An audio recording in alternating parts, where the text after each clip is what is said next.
Coucou tout le monde, j'espère que vous allez bien. En tout cas, moi, ça va. Je suis en pleine préparation de mon voyage en Corée. Et du coup, je me suis dit, pourquoi pas faire une vidéo. Je sais qu'il y en a beaucoup, mais j'avais quand même très envie de vous faire une vidéo. Donc oui, je porte pas mes lunettes puisque j'ai ma fenêtre qui est juste en face de moi.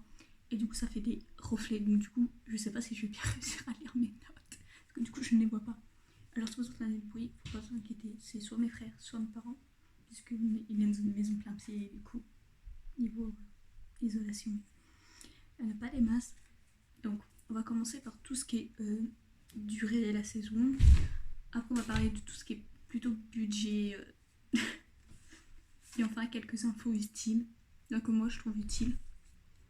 Alors, pour ce qui est de la durée, il est conseillé de partir entre 2-3 semaines, puisque c'est vrai que c'est assez loin, le billet d'avion est assez cher. Du coup, partir une semaine, ça risque d'être pas vraiment rentable. Et en plus, si vous voulez vous arrêter dans des grandes villes, vous pouvez le faire, genre, c'est plus confortable en fait.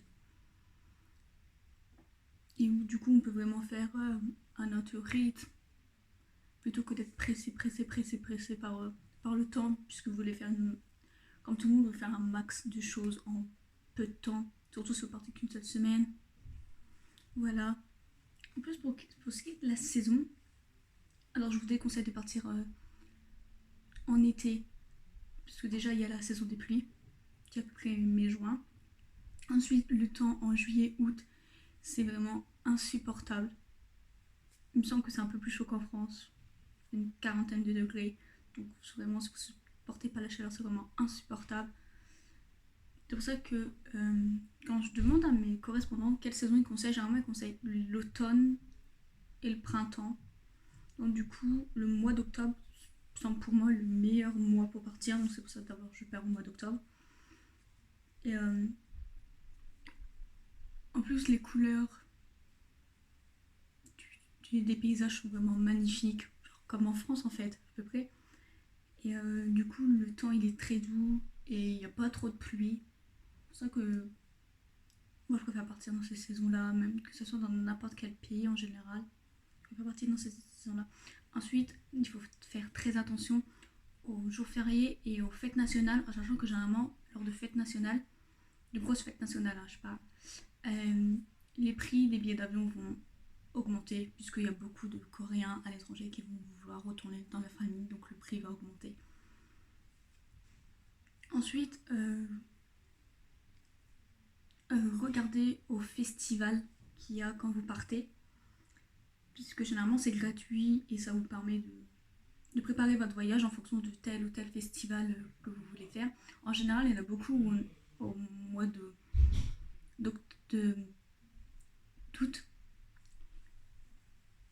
Il y en a beaucoup au mois d'août, mais c'est des festivals musicaux, donc généralement, il y a quand même un prix. Il y a le Water Festival, le gros concert où tout le monde se balance de l'eau. Il y a tous les ans Jessie, J-Park, il me semble. Enfin, de gros trucs.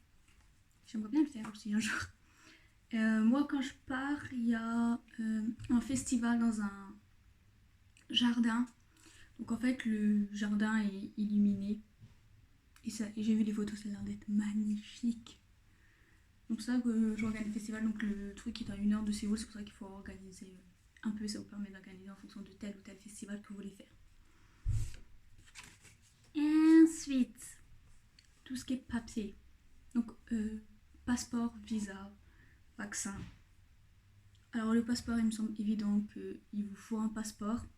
Alors le passeport est très long à avoir. J'ai pris mon rendez-vous au mois de début juillet et j'ai rendez-vous le 30 octobre, le 30 août.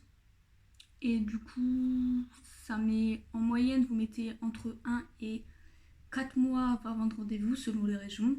Et encore après, il faut attendre 1 mois pour ce qui est d'avoir les papiers.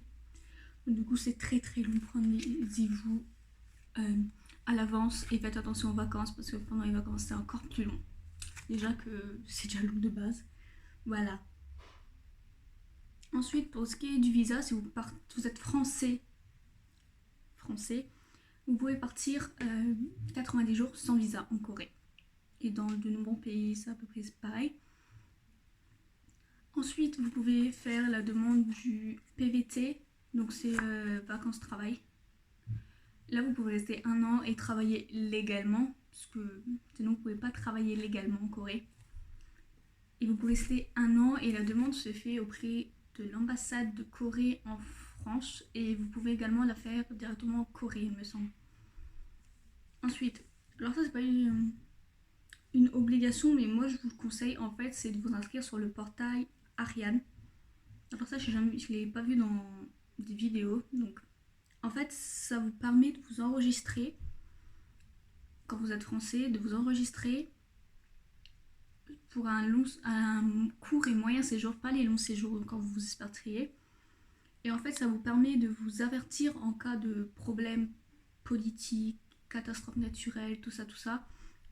Et du coup, vous recevez les consignes, l'avancement par SMS ou directement par appel pour tout ce qui est procédure, si ils doivent être expatriés, enfin pas expatriés, mais si vous voulez, enfin si vous pour retourner dans votre pays, je sais pas comment ça s'appelle. Donc voilà, c'est un conseil que je donne, c'est pas obligatoire de le faire. Mais je trouve ça mieux, genre ça peut rassurer vos familles au cas de problème, que vous ne soyez pas embêtés, bloqués dans le pays. Ça serait très triste de rester bloqué. Surtout si vous oubliez votre passeport et tout brûle. Ensuite, pour ce qui est du billet d'avion, le billet d'avion, ça dépend. Grosso modo, c'est entre 500 et 700 euros selon la période que vous partez. Si vous partez en été, en juillet, août ou pendant les Noëls, évidemment le prix peut monter jusqu'à 1000, 1200 voire plus. Ensuite, il y a les compagnies chinoises. Les compagnies chinoises sont relativement moins chères et elles proposent. Mais en fait, généralement, il y a une escale à Shanghai.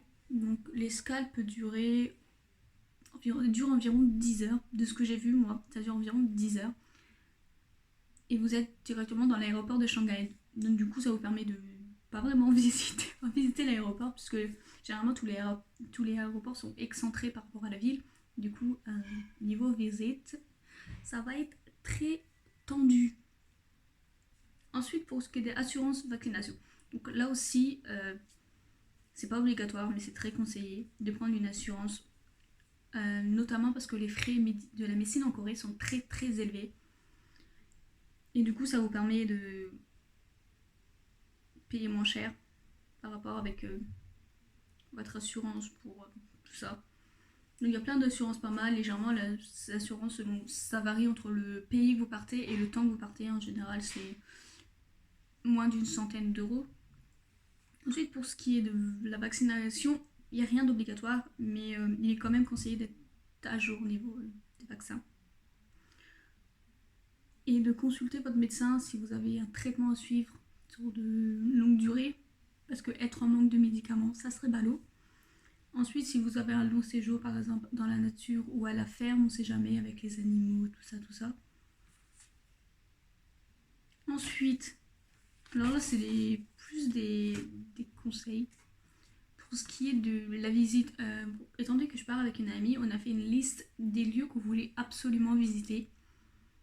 Et après, on les a regroupés par quartier pour éviter de faire des allers-retours comme ça. Sinon, ça va être la grosse galère. Ensuite, il faut savoir que la Corée met en place beaucoup de passes, donc notamment le pass palais qui vous donne accès à 5 palais impériaux pour un peu moins de 10 euros. Attention, c'est rentable uniquement si vous faites les 5. Si vous en faites que 4, c'est plus du tout rentable. Donc c'est pour ça que nous, on va pas le prendre, on va faire peut-être 2-3 palais comme ça.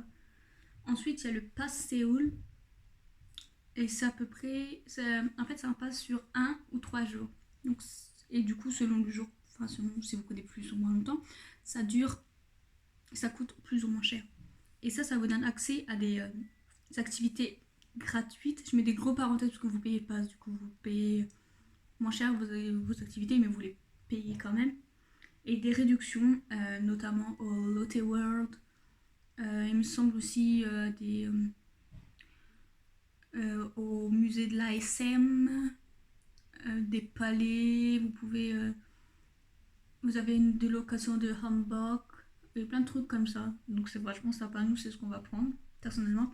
Ensuite, pour les fans de K-pop, si vous voulez participer à des émissions de TV, style End Countdown The Show, Music Bank, je vous le conseille même pas, c'est pratiquement impossible d'être sélectionné pour le Music Bank. Je vous conseille de vous inscrire à l'avance, généralement 1 à 2 semaines à l'avance, pour être sûr d'avoir vos places et tout. Donc pour le Music et pour le M Countdown, vous avez juste le concert, enfin l'émission. Et pour le The Show, vous avez la visite également des locaux de The Show. Et ça coûte à peu près le même prix, c'est environ 70€, donc c'est le prix d'un concert en général, en place normale. Donc du coup, on va venir en concert. Pour les concerts en Corée, généralement les sites sont tout en coréen, donc c'est un peu la galère à acheter. Et c'est la... Pour les gros groupes, c'est autant la galère que en France. Voilà. Ensuite, pour les petits groupes, si vous aimez le rock, je vous conseille de suivre Rolling All sur Instagram et Club FF. Ça vous permet de voir les événements qu'ils font. Généralement, il y a beaucoup de groupes de rock. Donc c'est pour ça que nous, on va voir pour faire ça. Et le prix est moins excessif. C'est une vingtaine d'euros pour un concert dans un petit club. Ensuite, pour tout ce qui est fan meeting et fansing. En général, ça tout dépend du groupe. Plus c'est gros, plus c'est galère. Ça me paraît logique. Alors généralement c'est sur inscription et après tirage au sort. Après c'est tout ce qui est tirage au sort ou golden ticket. Donc plus vous achetez d'albums, plus vous avez de la chance d'être sélectionné, enfin avec le golden ticket. Genre à la Charlie la chocolaterie. On aime. Honnêtement, je vais pas tenter de faire de fan meeting ou de fansing de gros groupes, même s'il y a mon groupe préféré qui fait un fan meeting. Après, je sais également que Idol Café ou Smink Café, ils font souvent des fan meetings et ils permettent de faire un tirage au sort sur 30 personnes et vous pouvez assister au fan meeting. Donc ils ont fait des fan meetings de VAV, Card, un membre des Romeo des Double S, je sais plus son vrai nom, ça c'est Jungmin, mais je l'appelle Romeo, c'est plus facile, c'est son nom en japonais. Ils ont fait, et là prochainement ils vont faire Lovelies, donc vous pouvez vous suivez les instructions, ils sont en coréen, en anglais, je vous mettrai tout en barre d'infos. Ensuite, quelques infos pratiques. Il faut savoir qu'entre la Corée et la France, il y a 7 heures de décalage horaire selon la saison, heure d'été, heure d'hiver. Ensuite, pour les prises, c'est des prises 220 volts, comme on a en France, donc vous n'avez pas besoin d'adaptateur ni rien, c'est comme en France. Ensuite, pour ce qui est du transport bus, métro, vous avez les T-Money ou les Cash B. Généralement, la plus connue, c'est T-Money.